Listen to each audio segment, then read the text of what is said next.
बहुत सीरियस मुद्दा है कि कुछ दिन पहले ये गजट नोटिफिकेशन 7 जुलाई को केंद्र सरकार ने निकाला है, जो जीएसटी को prevention of money laundering act यानी पीएमएलए के तहत लेके आता है।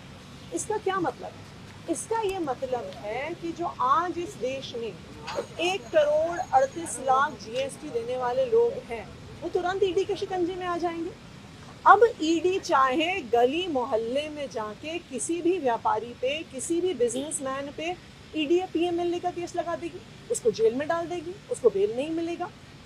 तो जो देश ईज ऑफ डूइंग बिजनेस की बात करता है, आज हम दुनिया भर में शायद 70वें नंबर पे हैं। हमें यहाँ से आगे बढ़ने के लिए, ऊपर उठने के लिए, बिजनेसेस के लिए, व्यापारियों के लिए बिजनेस करना आसान करना होगा, तभी तो इकोनॉमी बढ़ेगी। लेकिन अगर बिजनेसेस को पीएमएलए में लेके आया जाएगा, अगर उन्हें ईडी के शिकंजे में लेके आया जाएगा, तो इस देश में कोई भी बिजनेस नहीं कर पाएगा, सारे बिजनेस ठप हो जाएंगे, इस देश की इकोनॉमी ठप हो जाएगी।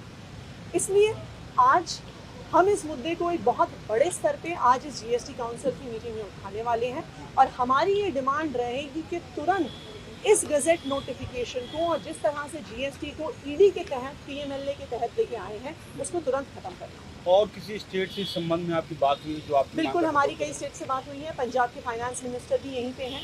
कई सारी स्टेट से हमारे इस मुद्दे को लेकर बात हुई है और सबको बहुत चिंता है, खासकर के विपक्ष के राज्यों को बहुत चिंता है कि क्या इसको वहाँ पर बिजनेसेस को टारगेट करने के लिए इस्तेमाल किया जाए। और जीएसटी कंपनसेशन को लेकर भी कोई बात करेंगे? बिल्कुल, जीएसटी कंपनसेशन को भी आगे चल के बात करेंगे।